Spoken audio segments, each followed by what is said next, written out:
Selamat sejahtera, saya Seciana Jimin, wakil dari kumpulan 4, ingin menyampaikan sebuah pidato yang bertajuk Perpaduan Teras Keamanan Negara. Jalan-jalan ke kota berapi, pulangnya membawa sebungkus soto. Saya berdiri di mimbar ini untuk menyampaikan sebuah pidato yang dihormati pengurusi majelis, yang arif lagi bijaksana, pada Hakim Budiman yang dikasihi guru-guru yang tidak jemu mendidik anak bangsa dan rekan-rekan seperjuangan sekalian. Salam sejahtera saya tunjukkan. Berdirinya saya dengan penuh hormat dan bangga di dewan yang serba indah ini adalah untuk menyampaikan pidato yang bertajuk Perpaduan Teras Keamanan Negara. Sidang hadirin sekalian, sebelum meneruskan pidato saya, izinkan saya menyatakan satu persatu definisi tajuk saya. Menurut Kamus Dewan Pelajar edisi kedua, perpaduan berarti hubungan mesra antara kaum dalam sebuah masyarakat yang bersatu. Teras pula merujuk sesuatu yang terpenting manakala keamanan negara ialah sesebuah negara yang sentosa dan tentram. Sikap bertanggung jawab kepada negara ialah negara harus memupuk sejak bangku sekolah lagi kerana sikap ini melahirkan rakyat yang cinta akan negara. Maka semangat perpaduan antara kaum akan wujud dengan sendiri.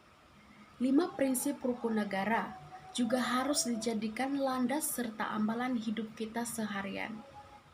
Setiap kaum harus ada perasaan cinta akan negara dan bersungguh-sungguh untuk membentuk perpaduan.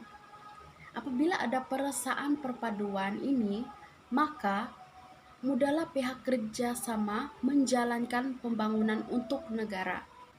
Hadirin yang dihormati sekalian, penjajahan British melalui dasar pecah dan perintah yang selalu mementingkan kuasa dan ekonomi menyebabkan terjadinya jurang antara perbedaan ekonomi berbentuk etnik antara kaum dan wilayah.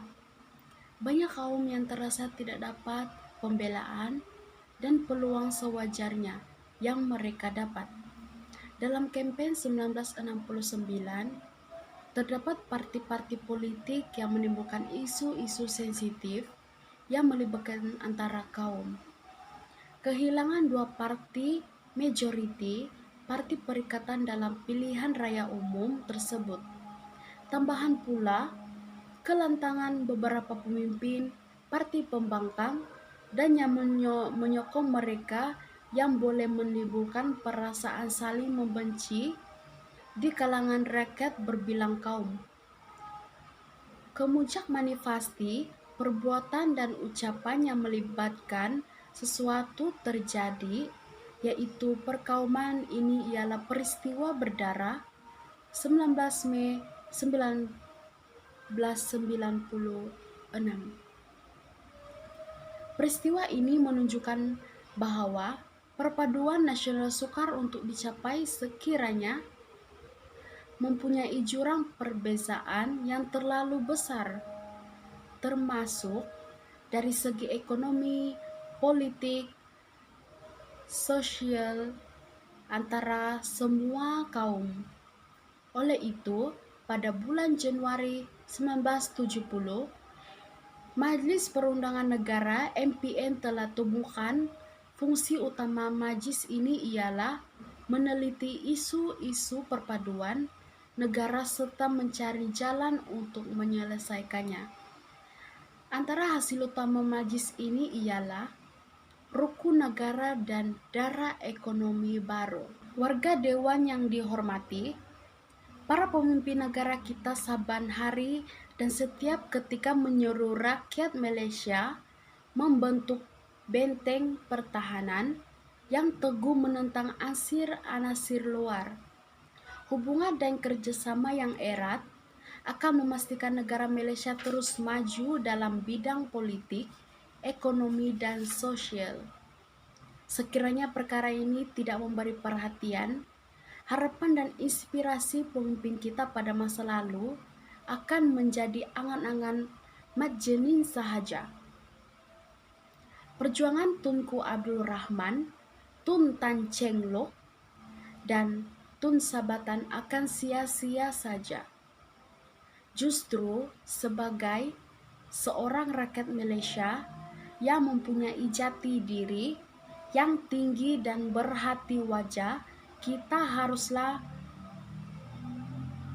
hargai kemerdekaan yang telah diperoleh ini dan berusaha mengukuhkan lagi semangat perpaduan dalam jiwa kita demi keamanan negara kita. Warga Dewan yang dikasihi, kepentingan untuk mengekalkan keamanan negara adalah dengan mempunyai perpaduan masyarakat yang mana keamanan negara Malaysia yang amat penting dalam menjadikan negara Malaysia sebagai negara yang maju menjelang tahun 2020. Perpaduan Malaysia penting bagi mencapai hasrat wawasan 2020 bekas Perdana Menteri Malaysia kita, yaitu Tun Mahathir Mohamad, telah mengemukakan wawasan 2020 dalam persidangan pertama Majlis Perdagangan Malaysia pada tahun 1991. Dalam ucapannya, beliau mengemukakan perpaduan rakyat Malaysia sebagai cabaran pertama untuk membentuk sebuah negara yang utuh. Perpaduan hanya tercapai jika rakyat kita terdiri daripada berbilang kaum dan agama, mempunyai perasaan kekitaan sebagai warga Malaysia. Tanpa perpaduan kaum, kita tidak akan membawa negara kita ke tahap kemajuan yang optimum. Oleh itu, wawasan 2020 akan tercapai dengan keamanan negara.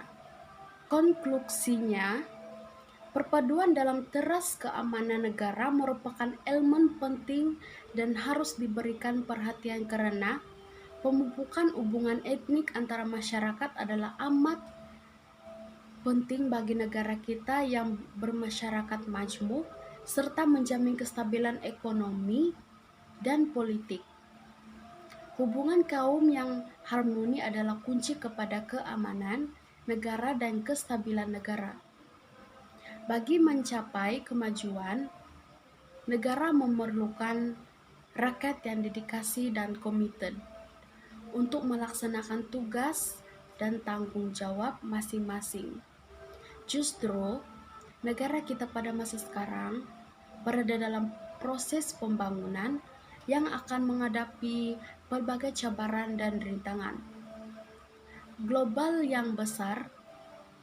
Janganlah kita bersikap evasif maupun bagi inau dalam belukar melepaskan pucuk masing-masing. Karena perpaduan kaum itu hanya akan wujud apabila semua kaum menjalankan obligasi masing-masing dengan sempurna dan bersikap bertolak ansur. Sebelum melangkah pergi, serangkap pantun untuk renungan kita bersama. Berbilang bangsa sehati sejiwa, satu Malaysia jadi pegangan. Pemimpin cekap lagi berwibawa, rakyat bersatu negara aman. Sekian dan terima kasih.